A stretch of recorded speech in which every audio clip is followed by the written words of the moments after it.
नमस्कार बच्चों, मैं सुभाषा तिवारी आप लोग को ऑनलाइन क्लास में स्वागत करती हूँ। बच्चों, जैसे कि अभ्यास में पाठ 7 में आप लोग का क्रिया विशेषण भी है, इसलिए क्रिया विशेषण के विषय में आप लोग को बताने जा रही हूँ। क्रिया विशेषण है क्या? क्रिया विशेषण किसे कहते हैं? तो चलिए बच्चों, क्रिया विशेषण एक अव्यय है।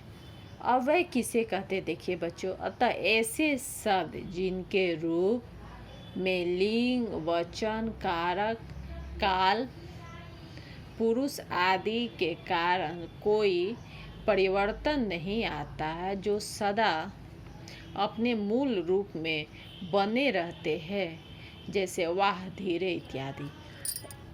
तो क्रिया विशेषण एक अव्यय ही है। अव्यय का ही एक भेद क्रिया विशेषण। अव्यय जो कहते हैं जो शब्द, लिंग, वचन और कर्ता से परिवर्तन नहीं होता है, उसे अव्यय कहते हैं। अब देखिए बच्चों, क्रिया विशेषण की परिभाषा। क्रिया विशेषण, अच्छे बच्चों, जैसे धीरे शब्द है, मान लीजिए लिंग के अनुसार परिवर्तन नहीं होगा। राम धीरे चल रहा, सीता धीरे चल रही है। वाह क्या खूब है, वाह क्या लड़का है, वाह क्या लड़के, वाह शब्द में कोई परिवर्तन। तो यही शब्द, यह शब्द जो लिंग, वचन और कर्ता से कोई परिवर्तन नहीं होता है, उसे अव्यय कहते हैं। क्रिया विशेषण की परिभाषा देखिए। क्रिया विशेषण, जो शब्द क्रिया की विशेषता को बताते हैं, उसे क्रिया विशेषण कहते हैं। क्रिया विशेषण किसे कहते हैं? जो शब्द क्रिया की विशेषता को बतलाते हैं, यानी क्रिया किस ढंग से किया जाता है, कितना किया जा रहा है, कैसे किया जा रहा है, कहाँ पर किया जा रहा है, इसकी विशेषता को बतलाता है, उसे क्रिया विशेषण। कैसे? जैसे देखिए, धीरे, राम धीरे धीरे चलता है। कैसे राम चलता है? चलने की तो धीरे धीरे चलता है। सीता, देखिए राम पुल्लिंग है, सीता स्त्रीलिंग है। सीता धीरे धीरे चलती है। देखिए, क्रिया शब्द लिंग के अनुसार परिवर्तन हो रहा है, चलता, चलती, लेकिन धीरे धीरे शब्द में कोई परिवर्तन नहीं हो रहा, तो धीरे धीरे शब्द अव्यय है और यह क्रिया चलता की विशेषता बतला रहा है, इसलिए यह क्रिया विशेषण है। अब देखिए क्रिया विशेषण के भेद।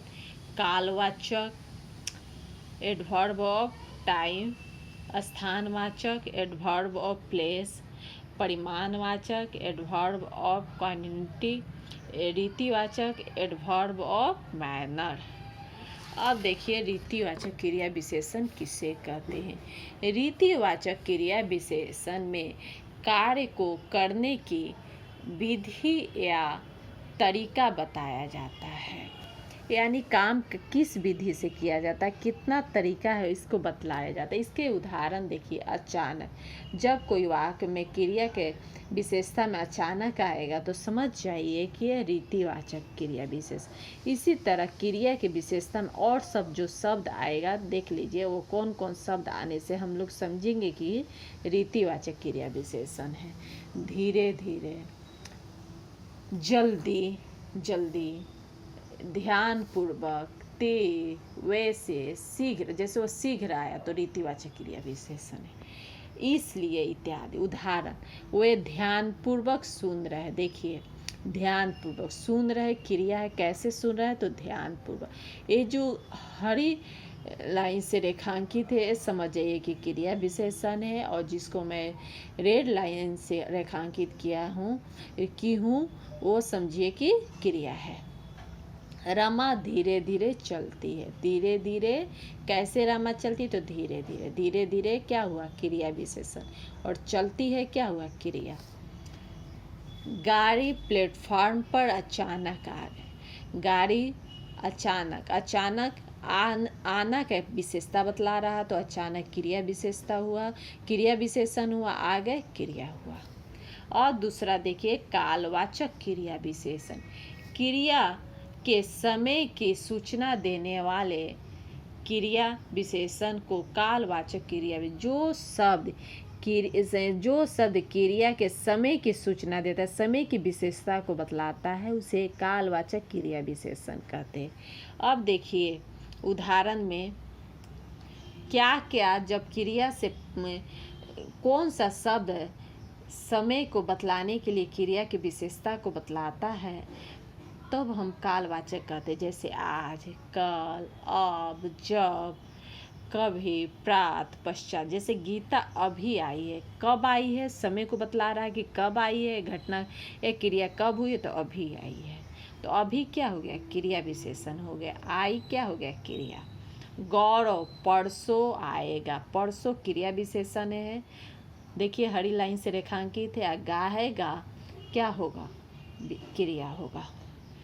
वह दिन भर काम करता है, दिन भर ग्रीन लाइन से है, तो ये दिन भर क्रिया की विशेषता को बतला रहा है। काम क्या हो गया, क्रिया हो गया। तो बच्चों ये देखिए, आज, कल, आज, जब, तब, प्रात, पश्चात आदि क्रिया से पहले आके क्रिया के जब विशेषता को बतलाएंगे तो हम लोग समझ जाएंगे कि यह कालवाचक क्रिया विशेषण है। तीसरा भेद है परिमाणवाचक क्रिया विशेषण। जिन विशेषणों से क्रिया के मात्रा या उसके परिमाण का बोध हो उन्हें परिमाणवाचक क्रिया विशेषण कहते हैं। उदाहरण देखिए, बिल्कुल। जैसे ये सब जो शब्द देखिए अभी मैं बता रही हूँ, ये सब शब्द क्रिया के पहले आकर क्रिया के विशेषता को बतलाएगा, तो समझ यही है कि परिमाणवाचक क्रिया विशेषण माने मात्रा या परिमाण को बतलाएगा क्रिया के। देखिए, बिल्कुल, जितना, कम, अधिक, लगभग, सर्वथा, अधिक, बस। अब कुछ इन शब्दों से मैं वाक्य में उदाहरण देकर आप लोग को बता रही हूँ। वह बिल्कुल थक गया है। थकना क्या है, क्रिया है। कितना थक गया, तो बिल्कुल थक गया है, तो यह परिमाणवाचक हुआ। उतना खाओ, कितना खाना चाहिए, तो उतना खाओ। जितना पचे भी परिमाण का बोध हो रहा है। अब देखिए, स्थानवाचक क्रिया विशेषण। क्रिया के होने के स्थान या दिशा का बोध कराने वाले क्रिया विशेषण को स्थानवाचक क्रिया विशेषण कहते हैं।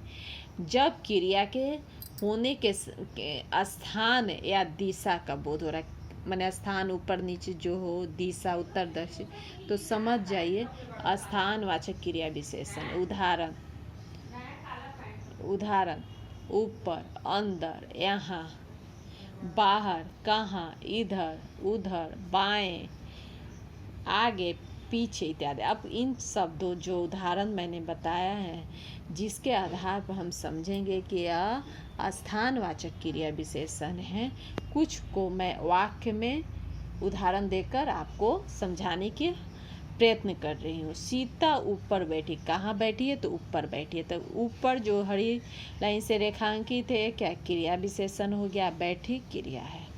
यह क्रिया की विशेषता को ऊपर बतला रहा है, इसलिए क्रिया विशेषण। पिताजी बाहर बैठे हैं। पिताजी कहाँ बैठे, तो बाहर, तो बाहर क्रिया विशेषण हो गया, बैठे क्रिया है।